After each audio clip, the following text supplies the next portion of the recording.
It's that colourful time of the year again.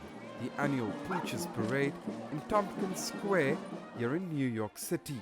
Despite a few showers, dogs and their owners strutted their costumes, some more lavish than others. From a paw-powered taxi, an extraterrestrial canine, and an owner just thinking outside the box. But the rough economic times and inflation are not easy for pet owners. Prices in some cases fetching record highs, making it difficult for consumers to balance their budgets, something these dog lovers know all too well about. It's so expensive to go to the vet now. I mean, you go in for a visit and it's going to be at least $250, maybe even $1,000, So yeah, it's getting really expensive to have a pet. Especially medical, it's very expensive. But she has insurance, so it's like half and half. But it's very expensive to have a pup. I don't know how people can have 2, 3, 4. It's tough. Doggy daycare went up quite a bit this year. And one professor agrees. Holding on to a pet these days, he says, has become increasingly difficult.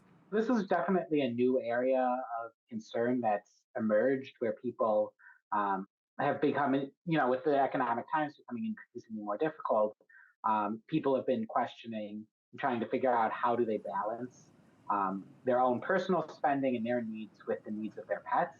And I think that that's one of the things that in the current economic climate is different than issues that we've seen in past climates, that there hasn't been that same level of concern during previous economic downturns that people are talking about right now. But despite consumers barking at high prices, pets in the United States are still the most spoiled animals in the world, with their owners spending close to $137 billion last year, more than any other country.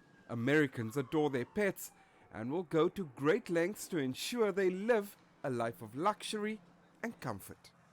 We spare no expense for him. A recent survey by Forbes lists New York as one of the top states with the most spoiled dogs. 40% of New Yorkers say they spend more money spoiling their fabulous friends than spoiling their significant other. And if push comes to shove, they say they'll go the extra mile even though it's not a walk in the park. Jody Jacobs, CGTN, New York.